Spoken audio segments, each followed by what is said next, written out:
ഉമ്മമാരും വാപ്പമാരും കരുതി വെച്ച സമ്പത്തിന്റെ 80% കൊടുത്താണ് ഓരോ പെങ്കൊച്ചിനെയും കല്യാണം കഴിച്ചു വിടുന്നത്. ആ കല്യാണം കഴിച്ചു വിട്ടതിന് ശേഷം എന്ത് സംഭവിക്കും എന്നുള്ള ആകുലതയാണ് ആ വാപ്പയുടെ ആ കരച്ചില്.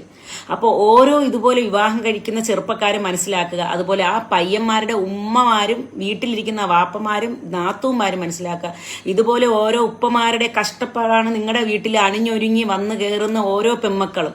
ഓരോ കാറും എന്താണ് 10-25-50 പവനും സ്ത്രീധനവും ഓരോ വീടും ഒക്കെ വാങ്ങി നിങ്ങൾ ആ വീട്ടിലോട്ട് കയറ്റിക്കൊണ്ട് വരുന്നത് ഒരു വീട്ടുജോലിക്കാരിയല്ല, ഒരു വാപ്പയുടെ ഒരു ആയുസിന്റെ മുക്കാലും സമ്പാദിച്ച സമ്പാദ്യമാണ് നിങ്ങൾ കൊണ്ട് കയറുന്നത്. പോരാഞ്ഞിട്ട് അതെടുത്തിട്ടായിരിക്കും ഇനി ആ പയ്യൻ ഒരു ബിസിനസ്സിലോ അല്ലെങ്കിൽ അവൻ ഗൾഫിലോ അല്ലെങ്കിൽ അവന്റെ ലൈഫിന്റെ അടുത്ത ടേണിംഗ് പോയിന്റോ ചെയ്യാൻ പോകുന്നത്.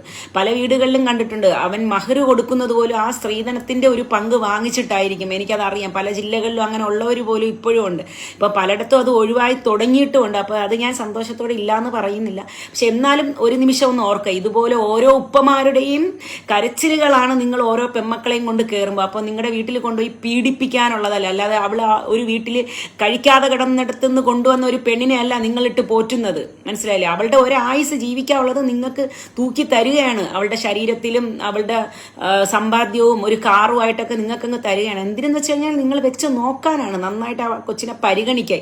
അല്ലാതെ ഒരു വീട്ടുജോലിക്കാരിയെ അല്ല നിങ്ങൾ കെട്ടിക്കൊണ്ട് വന്നതെന്ന് ഓർമ്മിക്കുക.